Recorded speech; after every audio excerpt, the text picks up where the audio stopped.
Yuan Zun, Fu Tian, dan Qi Yuyu mengeluarkan senjata mereka dan langsung menghabisi mereka. Darah Qin Yunyang membara, dan kekuatan darahnya meledak. Melihat serangan-serangan itu, ia berteriak, balikan langit dan bumi. Qin Yunyang melambaikan tangannya dan seluruh kehampaan mengalir. Jalan hantu terus berubah. Yuan Zun, Fu Tian, dan Qi Yuyu menyerangnya. Ketika mereka membunuh Qin Yunyang, mereka berbalik dan menghabisi mereka. Yuan Zun, Fu Tian, dan Qi Yuyu semuanya terkejut. Mereka sangat kejam. Setelah serangan itu dibalik, mereka membalas dendam, dan mereka begitu kuat. Mereka segera mundur untuk menahan serangan mereka. Qi Yuyu terluka oleh serangannya sendiri, dan bahunya hampir putus. Sungguh pembalikan. Qin Yunyang, kau sudah membakar darah. Aku lihat berapa lama kau bisa bertahan. Ia bersenandung dingin di hari-hari anjing. Sialan, Qin Yunyang, biarkan aku mencabik-cabikmu. Qi Yuyu sangat marah, bahunya masih berlumuran darah. Qin Yunyang mencibir dan menatap langit sambil tertawa. Ia berkata, membunuh satu orang hari ini sama saja dengan menyelamatkan modal. Membunuh dua orang akan menghasilkan uang. Siapa di antara kalian yang akan datang lebih dulu? Dengan itu, darah Qin Yunyang masih membara. Membakar darahnya adalah perjuangan terakhir. Membakar darahnya adalah perjuangan terakhir. Mendapatkan kekuatan yang dahsyat dengan mengorbankan gas darah sama saja dengan membunuh 800 musuh dan kehilangan 1000 nyawanya sendiri. Jika kau tidak bisa membunuh 1000 musuh, kau akan kehilangan 800 nyawa. Kakak, pada saat ini, Qin Mengyao berteriak. Hari-hari anjing, kalian bertiga bajingan, bunuh dirilah. Yuan Ling meraung, bunuh. Kirin kecil bergegas dan matanya merah. Qin Yunyang sedang membakar pembuluh darahnya. Ini adalah kerusakan diri. Jika tidak diperbaiki dengan benar, itu akan berdampak besar pada kultivasinya. Mungkin seluruh hidupnya akan berakhir seperti ini. Jikong, Jiangsu, dan Feng Jingyu juga membunuh mereka. Fu Tian, Yuan Zun, dan Qi Yuyu terkejut. Tanpa diduga, pada saat ini, beberapa Yuan Ling muncul. Mereka adalah keturunan roh dan dewa, dan kekuatan mereka mengerikan. Mundur, meskipun hari-hari anjing tidak mau, tetapi juga memiliki untuk mundur. Bisakah kau pergi? Kata Jiangsu dengan marah. Feng Jingyu juga tidak menyembunyikan apapun, kecepatannya melesat hingga ekstrim, langsung memicu 5 guntur. Boom, guntur bergulung turun dan menenggelamkan hari-hari anjing. Deru hari-hari anjing, ledakan gila, melawan guntur. Feng Jingyu, itu kau. Pupil mata Feng Jingyu mengecil. Aku tidak membunuhmu terakhir kali. Aku akan mati kali ini. Mata Feng Jingyu penuh dengan niat membunuh. Di bawah serangan guntur, tubuh Fu Tian langsung terpental. Meskipun kedua pria itu hampir setara di alam, kekuatan tempur Feng Jingyu jauh lebih mengerikan. Puff, di masa-masa sulit, ia memuntahkan darah dan wajahnya berubah. Sekarang kekuatan Feng Jingyu jauh melampaui imajinasinya. Mereka sama sekali tidak setara. Bagaimana kau bisa sekuat ini? Aku tak percaya. Angin mengejutkan Yu dan mendengus. Kau tak bisa membayangkan kau telah meraih begitu banyak kekayaan di sini. Feng Jingyu berkata, dengan kilatan tubuh, ia dengan cepat mendekati masa-masa sulit. Dengan tinjunya, kekuatan guntur di tinjunya, hukum atribut guntur asal, dan aura saling terkait. Fu Tian merasakan kekuatan yang begitu mengerikan dan merasakan kulit kepalanya terkoyak. Ia meraung, darahnya menyembur dan bertabrakan dengan Feng Jingyu. Boom, tubuhnya terpental terbalik di masa-masa sulit, seperti layang-layang yang putus talinya. Puff, di masa-masa sulit, lengannya putus dan dadanya ambruk. Angin mengejutkan Yu hingga mendesak fajar, menuju hari-hari anjing yang terbunuh di masa lalu, langsung menembus tubuh hari-hari anjing itu. Fu Tian jatuh ke tanah dengan hanya satu napas tersisa. Feng Jingyu berjalan ke depan Fu Tian dan berkata, tubuh dewa dari klan dewa juga harus datang. Mata Fu Tian bergerak sedikit, lalu mencibir, keluarga dewa tidak memiliki tubuh dewa. Matamu mengkhianatimu. Angin mengejutkan Yu hingga selesai mengatakan itu, menembus fajar untuk membunuh, menembus kepala Fu Tian, secara langsung juga menghancurkan dewa Qiyuan. Mata hari-hari anjing masih dalam keadaan panik. Tubuh dewa benar-benar datang ke sini. Sepertinya masih sangat dalam. Angin mengejutkan Yu dan bergumam pada dirinya sendiri. Pada saat ini, Yuan Ling dan Yuan Zun bertarung bersama. Yuan Zun sama sekali bukan lawan Yuan Ling. Dia terbunuh oleh tongkat besi Yuan Ling dan tubuhnya hancur berkeping-keping. Qi Yuyu, di tangan Jiangsu, tidak mendukung 3 gerakan, dan dibom sampai mati. Meskipun mereka mungkin bukan hari pertama, mereka tetaplah hari pertama di dunia. Mereka berbakat dan meninggal di sini. Apa kabar, saudara Qin? Feng Jingyu menghampiri Qin Yunyang. Qin Yunyang tersenyum pahit, berkata, tidak boleh mati. Beri dia rumput Phoenix, kata Feng Jingyu. Qin Mengyao segera mengeluarkan sehelai rumput Phoenix, dan Feng Jingyu berkata, dia terlalu lemah untuk menanggung obat sebesar itu. Dia bisa memakannya sedikit demi sedikit. Qin Mengyao memasukkan sedikit ke dalam mulut Qin Yunyang. Qin Yunyang segera duduk dan mulai memurnikan obat di dalam tubuhnya. Obat yang sangat ampuh. Qin Yunyang terkejut. Jika dia memakan seluruh tanaman itu, dia akan mati. Gas darah Qin Yunyang pulih dengan cepat di bawah pengaruh obat. Rumput Phoenix ini dapat digunakan untuk menyembuhkan luka. Dapat dipulihkan ke kondisi puncaknya. Inilah kekuatan Shen Yao. Qin Yunyang menyempurnakannya sedikit, dan Qin Mengyao terus memberinya makan sedikit, sehingga ia menyempurnakan seluruh rumput Phoenix. Napas Qin Yunyang tidak hanya pulih sepenuhnya, tetapi juga gas darah yang terbakar dipulihkan. Kemudian napasnya keluar dan menerobos dari lantai 5 lingu ke lantai 6 lingu. Haha, Qin Yunyang sangat gembira, ini benar-benar bencana, pasti ada berkah di kemudian hari. Win Jingyu berkata, ini adalah benang energi induk segala sesuatu, cepat sempurnakan. Energi induk segala sesuatu. Qin Yunyang terkejut, ia tak dapat mempercayainya. Qin Mengyao mengangguk, dan Qin Yunyang berkata dengan penuh semangat, ini adalah ciptaan yang luar biasa. Segala sesuatu memiliki energi induk. Itu membuat jiwa dan roh menjadi gila. Qin Yunyang segera mulai memurnikan energi induk segala sesuatu, dan mengintegrasikannya ke dalam tubuhnya. Pada saat itu, akan menjadi pilihan yang baik apakah itu digunakan untuk kultivasi atau untuk memurnikan peralatan. Tubuh dewa dari keluarga dewa memang datang ke sini. Kita harus mencari tahu. Jika mereka berani berbuat jahat pada kita, kita tidak perlu sungkan. Win Jingyu berkata dengan dingin. Jiangsu berkata, keluarga dewa benar-benar punya tubuh dewa. Kalau begitu biarkan dewa mereka mati. Kilin kecil mendengus dingin, ayo kita pergi ke lembah Shenlong dulu. Ketika kita bertemu keluarga Tianshan, klan Yuanxi, dan klan Tianling, kita seharusnya tidak membiarkan mereka pergi. Yuan Ling berkata, beberapa hari kemudian, mereka tiba di lembah naga. Ada banyak orang yang menunggu di sekitar lembah. Feng Jingyu dan yang lainnya berkeliaran di luar lembah naga untuk memahami situasi di sini. Di lembah naga, hanya klan naga yang bisa masuk, bahkan klan Tianjiao pun tidak bisa masuk.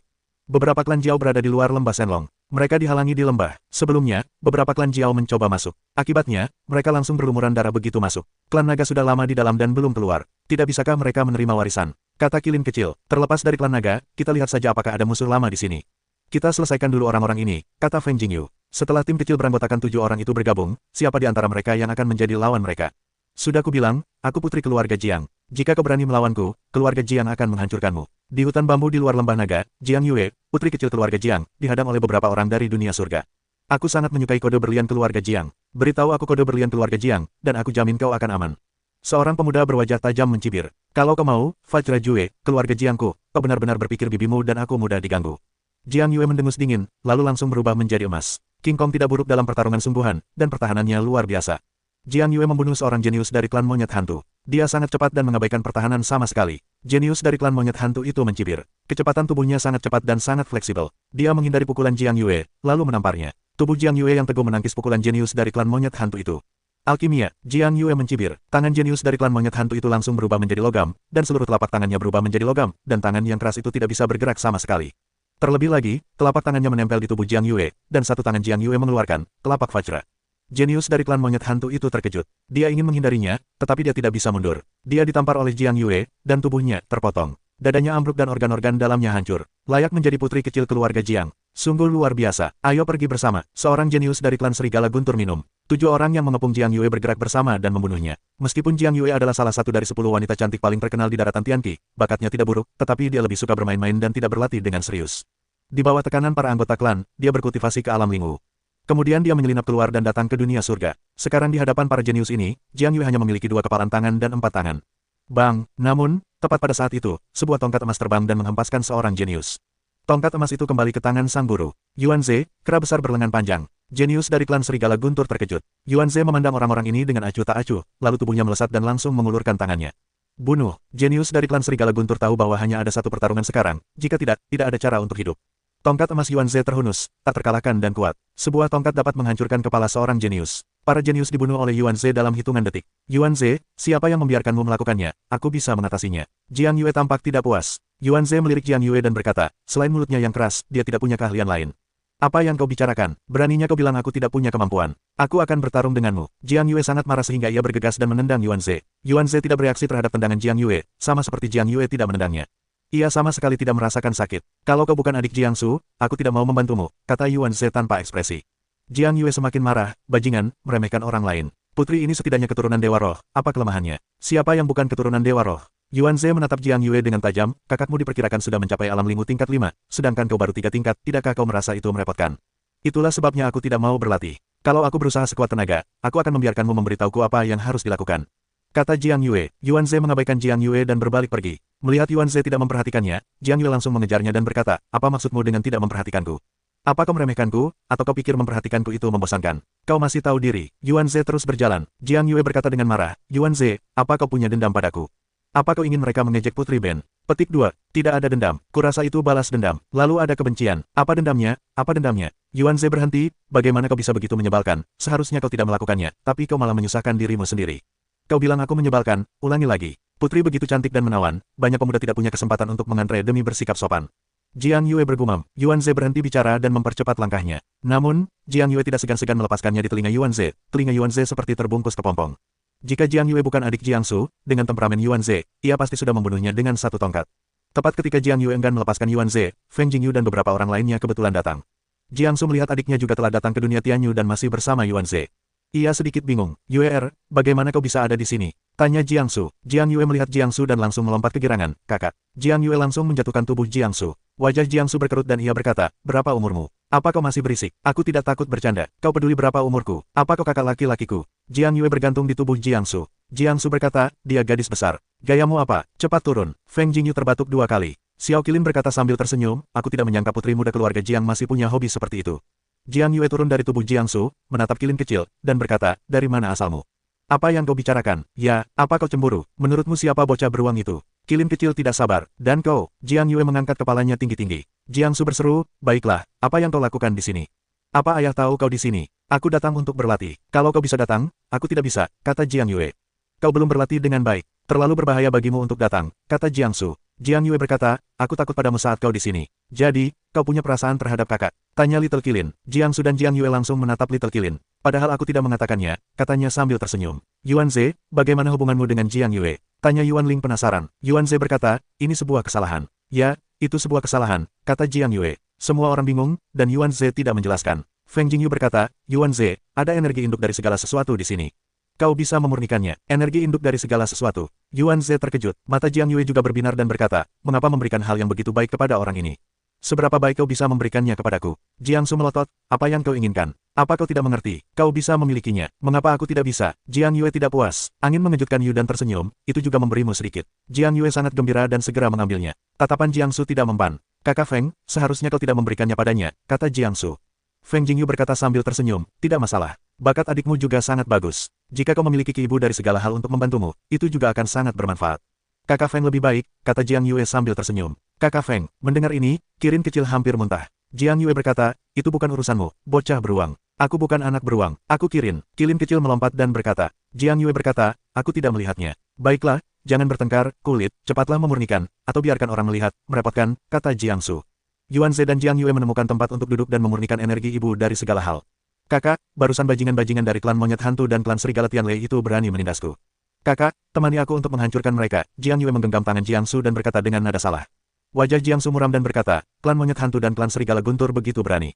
Di mana mereka? Yah, aku juga punya dendam dengan klan serigala guntur. Aku mengerti mereka berdua. Angin mengejutkan Yu. Jiang Yue berkata, aku tahu di mana mereka. Aku akan mengantarmu ke sana. Jiang Yue memimpin jalan di depannya. Tak lama setelah berjalan, ia tiba di sebuah lembah gunung. Orang-orang dari klan serigala Tianlei berada di lembah itu. Total ada 4 orang. Klan serigala Tianlei, kau berani sekali. Berani sekali kau membunuh adikku, Jiangsu. Jiangsu melihat orang-orang dari klan serigala guntur dan membunuh mereka tanpa sepatah kata pun. Feng Jingyu juga membunuhnya. Ketika ia berada di tanah Tianqi, klan serigala Tianlei berurusan dengan keluarganya. Ia berkata bahwa ia akan membunuh mereka jika ia melihat mereka di masa depan. Keempat jenius dari klan serigala Tianlei melihat Jiangsu dan Feng Jingyu membunuh, wajah mereka berubah drastis, dan mereka sangat ketakutan. Klan serigala guntur hari pertama segera melarikan diri, dan Feng Jingyu menekan masa lalu dengan kekuatan guntur yang mengerikan. Tidak, telapak tangan Feng Jingyu terlalu kuat, dan ada celah besar di antara mereka. Jika kau memukulnya, kau bisa memotongnya. Puff, klan serigala petir dibantai habis-habisan oleh Feng Jingyu. Kemudian, Feng Jingyu mengeluarkan satu lagi talenta dari klan serigala petir. Jiangsu menghabisi 2 talenta tersisa dari klan serigala petir dengan 2 serangan berturut-turut. 6 talenta dari klan serigala petir datang dan semuanya terbunuh. Pergilah ke klan monyet hantu, kata Jiangsu. Jiangsu juga orang yang sangat protektif, terutama adik perempuannya, yang merupakan urat nadinya. Di hari kerja, ia tidak bisa menjaga hartanya dengan baik, dan keluarganya juga sangat memperhatikannya, sehingga ia terlalu memanjakan dan menunda kultivasinya. Namun, terlepas dari semua ini, Jiangsu tidak membiarkan siapapun menindas Jiang Yue. Jika ada yang berani menindasnya, Jiangsu tidak akan menyerah. Semua manusia monyet hantu berkumpul di hutan dan menunggu manusia naga keluar untuk melihat apakah mereka punya kesempatan untuk mengetahui kebocoran. Jiangsu dan kelompoknya datang dengan ganas. Sebanyak 8 manusia monyet hantu datang dan dibunuh oleh Jiang Yue. Sekarang tinggal 7 orang di pohon. Klan monyet hantu, bunuh dirimu. Jiangsu minum banyak, lalu ia bergerak. Kali ini, Feng Jingyu tidak melakukan apa-apa. Itu urusan Jiangsu. Ia tidak pandai dalam hal itu. Jiangsu sendiri sudah cukup untuk menghadapi orang-orang ini. Jiangsu, bagaimana aku menyinggungmu? Hari pertama suku monyet hantu sama sekali tidak diketahui. Kalian orang monyet hantu berani berurusan dengan adikku. Kalian telah memakan keberanian macan tutul yang ambisius, dan kalian akan mati hari ini. Jiangsu juga sangat sombong. Ia membunuhnya secara langsung tanpa alasan. Pada hari pertama klan monyet hantu, wajahnya muram. Mengetahui bahwa ia bukan lawannya, dia langsung melarikan diri. Palu Jiangsu yang dilempar dengan cepat membesar. Palu itu langsung membombardir klan monyet hantu tingkat pertama dan meledakkannya. Jiangsu mengambil kembali palu itu dan mengayunkannya untuk membunuhnya. Para jenius lain dari klan monyet ketakutan setengah mati satu persatu. Namun, di tangan Jiangsu, ia berhasil lolos, dan semuanya dibantai oleh Jiangsu. Kakak laki-laki memang hebat, puji Jiang Yue. Jiangsu tidak punya cara yang baik, baguslah kalau kau tidak berlatih keras lain kali, kau akan menghadapi bahaya. Kurasa akan ada seseorang yang datang menyelamatkanmu setiap saat. Jiang Yue mengerucutkan bibirnya, putri ini terlihat sangat populer, bagaimana mungkin begitu banyak orang yang mau menindasku. Wow, Kirin kecil melebih-lebihkan dan ingin muntah. Anak beruang, apa yang kau lakukan? Apa kau salah makan? Kata Jiang Yue. Kirin kecil berkulit hitam, gadis itu tidak mudah terprovokasi, jadi dia tidak berbicara sama sekali.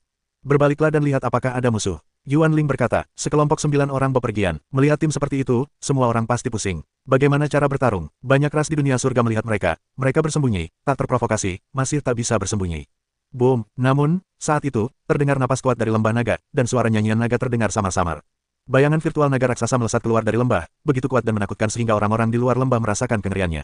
Perhatian semua orang tertuju pada lembah naga, menatap lembah naga. Sepertinya ada penciptaan besar di lembah naga, gerakan yang begitu besar. Mata unicorn kecil berbinar. Jiang Yue berkata, cahaya apa yang kau nyalakan di matamu? Apa hubungannya keberuntungan besar denganmu? Dia milikku atau milikku, kau tahu. Katanya, Jiang Yue meremehkan, potong. Bersiaplah, jika mereka keluar, mereka akan keluar. Yuan Ling berkata, Feng Jingyu berkata, jangan khawatir, akan ada seseorang yang mengalahkan kita lebih dulu. Kita akan punya belalang sembah untuk menangkap Tonggeret, dan burung pipit kuning ada di belakang. Katanya kau licik dan cerdik. Kau memang pantas mendapatkan reputasimu, kata Jiang Yue. Jiang Su berkata, apa yang kau bicarakan? Feng Jingyu berkata sambil tersenyum, terima kasih atas pujianmu. Betapa kerasnya, Jiang Yue memutar matanya. Aku tidak pantas mendapatkannya. Angin mengagetkan Yu. Balasan Feng Jingyu membuat Jiang Yue merasakan pukulan di kapas, tetapi ia tidak bisa melawan. Kakak Feng memang kuat, Jiang Su melihat adiknya makan dengan lahap, mengacungkan jempol, dan berkata sambil tersenyum. Feng Jingyu berkata sambil tersenyum, umumnya, peringkat ketiga di dunia. Di lembah naga, para naga melantunkan mantra dan naga itu membubung tinggi ke angkasa. Pemandangannya mengerikan. Setelah beberapa saat, lembah naga kembali sunyi, dan semua orang menahan napas, tetapi penantian ini hanya berlangsung beberapa hari. 7 hari berlalu dengan cepat. Lembah naga masih belum beraktivitas, tetapi pada pukul 10 malam, beberapa sosok muncul dari lembah. Mereka semua adalah anggota klan naga. Yang pertama adalah Long Ying. Ia dipenuhi kengerian, sekujur tubuhnya dipenuhi naga emas. Sungguh luar biasa. 7 atau 8 jenius naga lainnya juga dipenuhi cahaya kemasan, tak biasa. Napas mereka sangat mengerikan. Napas Long Ying telah mencapai level 7 lingu. Sebelum masuk, ia hanya level 5 lingu, yang telah ditingkatkan 2 kali. Sungguh luar biasa. Bakat naga lainnya, kekuatan terendah mereka adalah lingu level 5, mata semua orang dipenuhi kesombongan. Setelah mendapatkan warisan naga, mereka berpikir jika mereka bergandengan tangan, siapa yang akan menjadi lawan mereka dalam ujian. Alasan mereka mengeluarkan napas seperti itu adalah untuk menakuti semua orang. Sepertinya warisan lembah naga telah memberi mereka banyak hal. Alam telah berkembang pesat, sulit untuk menghadapi mereka. Jiang Su sedikit mengernyit. Feng Jingyu berkata sambil tersenyum, aku akan mengaturnya. Bahkan jika itu lantai 7 lingu, selama kau memasuki formasiku, kau akan mati. Feng Jingyu diam-diam meletakkan sudut sarang Phoenix di tempat yang harus dilewati oleh manusia naga, lalu mengatur formasi Liantian. Mari kita undang kalian ke dalam buci. Angin mengejutkan Yu. Feng Jingyu memberikan rencana itu kepada Yuan Ling, Jikong, dan yang lainnya. Mereka semua tertawa dan mengambil tempat masing-masing. Feng Jingyu kembali ke penampilan aslinya dan melepas kamuflase. Dia tahu bahwa tidak ada yang berani bertindak gegabah di atmosfer seperti Long Ying dan yang lainnya. Mustahil untuk berharap mantis menangkap Tonggeret dan kutilang kuning di belakang. Karena itu, dia hanya bisa menggunakan tangannya untuk memimpin Long Ying dan yang lainnya ke dalam formasi. Feng Jingyu muncul di hadapan Long Ying dan yang lainnya, lalu berkata, Long Ying, keluarkan sifat lembah naga, aku akan mengampunimu. Long Ying melihat Feng Jingyu, matanya berkobar, angin Jingyu, beraninya kau muncul di hadapanku. Sekarang berbeda dari masa lalu. Hari ini aku akan menebasmu. Api di hati Long Ying telah lama terpendam. Kali ini, api itu bisa dilepaskan. Tanpa sepatah kata pun, ia langsung menghabisi Feng Jingyu. Naga emas itu melesat keluar dalam sekejap, melesat ke arah Feng Jingyu. Napas Feng Jingyu pun meledak, dan hasratnya meluap-luap. Awalnya, Feng Jingyu tidak ingin melarikan diri. Ia ingin mencoba, seberapa jauh perbedaan antara kekuatannya dan kekuatan Long Ying, dan seberapa jauh kekuatan tempurnya telah mencapai. Tinju Feng Jingyu dipenuhi dengan guntur, dan roh guntur meledak dan membunuhnya dengan tinjunya. 3 metode kuno dan 3 hukum awalnya melonjak di tinjunya. Kekuatan tinju ini sangat mengerikan. Ini bukan serangan percobaan. Ini habis-habisan di awal. Boom! Tinju Ye Chen membombardir Jinlong. Kekuatan Jinlong sangat mengerikan. Tampaknya itu akan sepenuhnya menekan Feng Jingyu. Lengan unicorn Feng Jingyu meledak, dan kedua unicorn itu meraung dan menghantam naga emas, menahan kekuatan bergulir naga emas. Boom! Tubuh Feng Jingyu mundur, dan Jinlong juga terguncang kembali. Namun, Jinlong segera bergegas lagi dan membuka mulutnya untuk menelan Feng Jingyu. Tubuh Feng Jingyu bergetar, dan 36 denyut spiritual meledak di tubuhnya.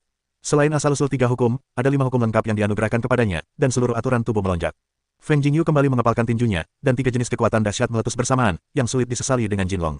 Boom! Kedua kekuatan meletus. Feng Jingyu dan Jinlong terkunci dalam kebuntuan. Long Ying menggigil, dan napas yang kuat menyembur keluar. Berkat itu ada pada Jinlong, dan ia sepenuhnya ditekan. Tubuh Feng Jingyu mundur dan wajahnya sedikit berubah. Kekuatan Long Ying memang jauh lebih kuat dari sebelumnya. Bahkan jika ia mengandalkan kekuatannya sendiri untuk mengerahkan seluruh kekuatannya, ia tidak bisa membunuh Long Ying. Naga mengibaskan ekornya. Long Ying berteriak, naga emas meraung, dan ekornya yang besar menarik ke arah angin Jingyu. Pusaran angin yang mengerikan datang. Feng Jingyu merasakan angin kencang dalam pusaran angin ini. Tubuh emas Feng Jingyu meletus, lalu tubuhnya bergetar dan meraung, dewa super mendominasi tubuh. Tubuh Feng Jingyu membesar dalam sekejap, dan aura serta kekuatan tempurnya pun meningkat. Dalam sekejap, kekuatannya telah meningkat ke tingkat yang sangat mengerikan. Feng Jingyu melayangkan tinjunya dan menghantam ekor yang terhunus. Hukum logamnya meletus, dan pertahanan serta kekuatan seluruh tubuhnya meningkat pesat, menangkis serangan naga emas. Kemudian, Feng Jingyu melangkah, seluruh tubuhnya berlumuran darah dan guntur bergemuruh di atas kepalanya, dan ia langsung membombardir Long Ying di masa lalu. Pada saat yang sama, Feng Jingyu memancarkan aura kehancuran yang mengerikan di sekujur tubuhnya, dan napas kehancuran seluruh bumi diserap oleh Feng Jingyu. Dengan berkah dari asal hukum tandus, semua napas kehancuran dalam radius 10 km diserap, dan hukum tandus di dalamnya mengalir di sekitar Feng Jingyu. Bahu Wang Liu Hekuan, angin mengejutkan Yu dengan tinjunya, dan roh teror kehancuran meletus, dan hukum tandus melonjak. Ia diberkati pada tinju, membuat kekuatannya semakin mengerikan. Ketika tinju terbunuh, ada rasa kehancuran. Kemanapun tinju itu pergi, ia patah. Boom, tinju Jinlong dan Ye Chen saling bertabrakan dan meraung. Retakan muncul di tubuh, napas kehancuran menyerbu tubuh, dan vitalitas dalam tubuh menghilang. Wajah Long Ying berubah. Ia tak menyangka Feng Jingyu hanya berada di puncak kekuatan 5 lapis lingu. Ia bahkan mampu bertarung melawannya di lapis ke-7 lingu. Sejauh ini, Jinlong telah dihancurkan olehnya. Wajah Long Ying muram. Angin mengejutkan Yu. Harus kuakui kau sangat kuat. Namun, di bawah tekanan keterkejutan, kau hanyalah badut, masih ingin kubunuh. Napas Long Ying meledak sepenuhnya. Napas 7 lapis lingu bukan untuk bersenang-senang. Darah mengalir deras, dan bayangan virtual naga raksasa lainnya muncul di belakangnya, dengan semburan lantunan naga. Long Ying gong. Long Ying berteriak keras, di belakangnya terdengar raungan naga, suaranya memekakkan telinga, gelombang suara menghantam, teror yang sangat dahsyat. Banyak orang di tempat kejadian merasa gendang telinga mereka akan pecah. Untungnya, gelombang suara itu tidak mengenai mereka. Jika tidak, jiwa mereka akan terluka. Aura Feng Jingyu dilepaskan dan segera melindungi seluruh kepala dari serangan gelombang suara. Serangan jurus Long Ying tak terlihat. Tak ada senjata yang bisa menghentikannya. Long Ying mencibir. Serangan semacam ini tak terbendung. Begitu jiwa terkena gelombang suara, jiwa tersebut akan terluka, entah menjadi idiot atau langsung terbunuh. Jika situasinya membaik, akan ada vertigo sesaat dan hilangnya efektivitas tempur. Serangan ini hampir tak tersembuhkan. Ini diwariskan di lembah naga. Meskipun manusia naga juga memiliki jurus merapal naga, dibandingkan dengan selesainya warisan lembah naga, jurus merapal naga manusia naga masih jauh dari sempurna. Ini adalah warisan seni suci lembah Shenlong, yang sangat kuat dan menakutkan, dan tak terhentikan. Ini juga merupakan ketergantungan terbesar Long Ying. Wajah Feng Jingyu tampak serius, dan gelombang suara telah menembus pertahanan auranya dan menyerbu pikirannya. Gelombang suara itu menghantam jiwanya, tetapi pada saat itu, dua kristal jiwa di dalam jiwanya tiba-tiba berkelap-kelip, menyelimuti seluruh jiwa dan menangkis dampak gelombang suara tersebut. Hati Feng Jingyu terguncang. Bagaimana mungkin ia membayangkan kristal jiwa itu akan melindungi jiwanya dan mampu menahan serangan gelombang suara sekuat itu? Namun, angin mengejutkan Yu, berpura-pura menerima serangan dahsyat, menutupi kepalanya dan berteriak. Seluruh tubuhnya gemetar, seolah-olah ia akan jatuh kapan saja. Kakak Feng, Yuanling terkejut dan hendak bergegas. Kilin kecil menangkapnya, anak itu berpura-pura, jangan terlalu bersemangat. Yuanling tertegun sejenak, bagaimana mungkin? Anak ini menggabungkan dua kristal yang diperoleh dari Pulau Jiwa, yang dapat menahan serangan jiwa. Serangan gelombang suara seharusnya tidak mengalahkannya, kata Kilin kecil. Yuanling skeptis dan mengamatinya dengan saksama. Melihat serangan Feng Jingyu, Long Ying mencibir dengan angkuh, sekarang kaulah domba yang harus disembelih. Aku bisa menghancurkanmu, Feng Jingyu, inilah akhir pemberontakanku. Rahasiamu akan menjadi milikku, haha. Kata Long Ying sambil berjalan menuju Feng Jingyu. Ia yakin jiwa Feng Jingyu telah terluka dan kehilangan efektivitas tempurnya. Apakah Feng Jingyu telah terbunuh? Sayang sekali klan naga akan mendapatkan rahasianya. Setelah hari ini, tidak akan ada tubuh roh Lei di kehidupan ini. Aku tidak tahu siapa yang akan menjadi yang terkuat di kehidupan ini. Petik 2. Meskipun Lei Lingti memiliki pengalaman, ia juga seperti ini, dan dibunuh oleh Long Ying. Banyak orang menyaksikan adegan ini, menyaksikan bagaimana tubuh roh Lei dibunuh oleh Long Ying. Wajah Long Ying menunjukkan senyum bangga. Semua orang ingin membunuh Feng Jingyu, tetapi ia akan berhasil. Sekarang ia dapat menghancurkan Feng Jingyu sampai mati kapan saja. Namun, saat ini, Feng Jingyu sudah terguncang, tiba-tiba membuka matanya, dan aura di sekujur tubuhnya langsung meledak, melesat keluar dalam satu pukulan. Long Ying terkejut. Ia tak menyangka Feng Jingyu masih bisa bergerak. Tubuhnya mundur dengan cepat, namun tetap tak bisa menghindari serangan Feng Jingyu, hanya bisa melawan. Tubuh Long Ying terguncang oleh angin, dan tinju Yu melayang keluar. Lengannya hampir meledak dan darahnya menyembur keluar. Pada saat yang sama, guntur langit bergulung turun dan menimpa tubuh Long Ying. Long Ying menjerit dalam guntur langit, dan tubuhnya terpotong-potong oleh guntur langit. Brengsek, naga itu meraung, dan naga itu bergegas keluar untuk melawan guntur. Feng Jingyu melangkah maju. 3 metode kuno dan 3 kekuatan berkumpul dan menghancurkan masa lalu.